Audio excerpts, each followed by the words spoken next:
গণভোটে প্রশ্ন থাকবে একটি মাত্র প্রশ্ন থাকবে।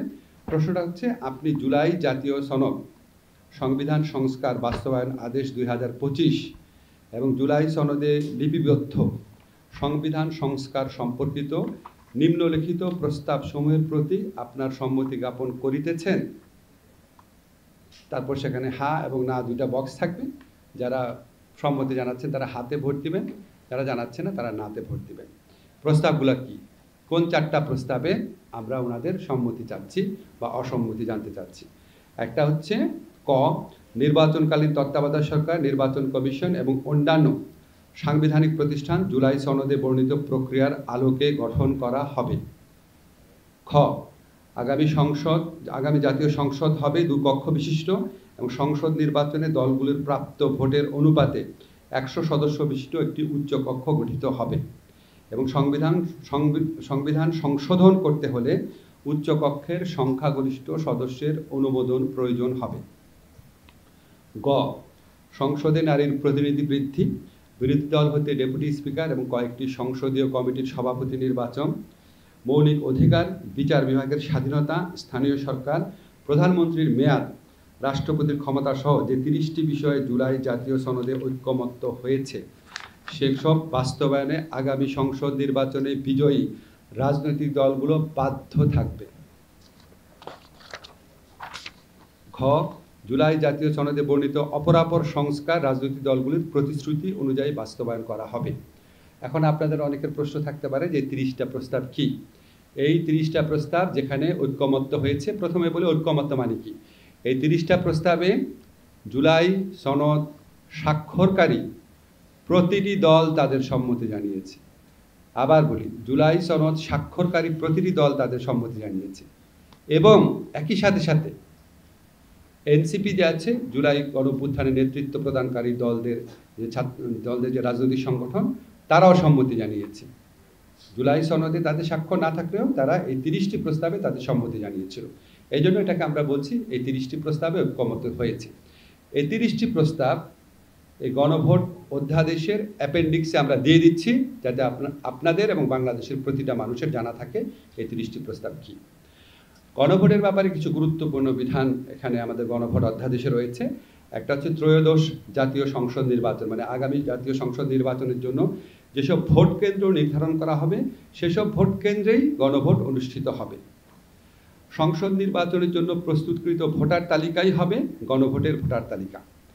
সংসদ নির্বাচনে ভোট গ্রহণের সময়ই হবে গণভোট গ্রহণের সময়। গণভোটের ব্যালট জাতীয় সংসদ নির্বাচনের ব্যালট থেকে পৃথক হবে। আমাদের আক্তার ভাই আজকে আমাদের মিটিংয়ে বলেছেন গণভোটের ব্যালটটা হবে ভিন্ন কালারের, যাতে কেউ কনফিউজ না হয়। সংসদ নির্বাচনের জন্য কমিশন কর্তৃক যে সমস্ত সহকারী রিটার্নিং অফিসার, প্রিজাইডিং অফিসার বা পোলিং অফিসার নিয়োগ করা হবে, ওনারাই গণভোটে এই returning officer, polling officer, presiding officer হিসেবে দায়িত্ব পালন করবে। মুলতবি ভোট গ্রহণটা বলা হয়েছে যদি প্রিজাইডিং অফিসারের কোনো কারণে ভোট গ্রহণ বাধাগ্রস্ত হয়, উনি দেখছেন আর ভোট নেওয়া যাচ্ছে না, তখন উনি ভোট গ্রহণ স্থগিত করতে পারবেন। নির্বাচন কমিশন যদি এই মর্মে সন্তুষ্ট হয় যে অন্যান্য ভোট কেন্দ্রের ফলাফল দ্বারা গণভোটের ফলাফল নির্ধারণ করা সম্ভব নয়, শুধুমাত্র তখন কমিশন ওই সমস্ত কেন্দ্রে পুনরায় ভোট গ্রহণের নির্দেশ প্রদান করবে। কমিশন যদি দেখে, ধরেন 1000টা ভোট কেন্দ্র আছে, কমিশন দেখলো 20টা কেন্দ্রে ভোট নেওয়া যায় নাই, কিন্তু 20টা কেন্দ্রের ফলাফল বা ভোট বিবেচনা না করলেও ইতিমধ্যে যে ফলাফল পাওয়া গিয়েছে 920টা কেন্দ্রে, 980টা কেন্দ্রে, মানে বাকি কেন্দ্রে, সেটা দ্বারাই গণভোটের ফলাফল নির্ধারণ করা সম্ভব। তাহলে আর 20টা কেন্দ্রের পুনরায় ভোটের কোনো নির্দেশ দিবে না। 1000টার মধ্যে 980টা কেন্দ্রের ভিত্তিতেই ফলাফল ঘোষণা করবে।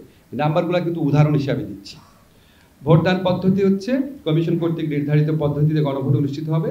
গণভোটের প্রশ্নতে হা না সুযোগ ঘরে কমিশন কর্তৃক সংসদ নির্বাচনের জন্য যে সিলমোহর নির্ধারণ করা হবে সেই একই সিলমোহর দ্বারা ভোট প্রদান করা হবে। ব্যালট বাক্স কি হবে? কমিশন কর্তৃক নির্ধারিত এবং সরবরাহকৃত ব্যালট বাক্স ভোট গ্রহণের জন্য ব্যবহার করতে হবে। গণভোটের ক্ষেত্রে পোস্টাল ব্যালটের আমরা সুযোগও রাখছি। পোস্টাল ব্যালট যেমন জাতীয় সংসদের ক্ষেত্রে ব্যবহার করা যাবে, গণভোটের ক্ষেত্রে করা যাবে। ভোটকেন্দ্রে প্রবেশ, শৃঙ্খলা রক্ষা, নষ্ট বা বাতিল ব্যালট পেপার, এই সমস্ত ব্যাপারে জাতীয় সংসদ নির্বাচনের জন্য যে আইন বিধি রয়েছে সেটাও গণভোটের ক্ষেত্রে প্রযোজ্য হবে। আর ভোট সমাপ্তির পর অনুসরণযোগ্য পদ্ধতি জাতীয় সংসদ নির্বাচনের মতোই থাকবে। প্রিজাইডিং অফিসার ভোটগুলা গণনা করবেন, হা ভোট না ভোট আলাদা করে রাখবেন রাজনৈতিক দলের প্রার্থীর এজেন্টদের উপস্থিতিতে।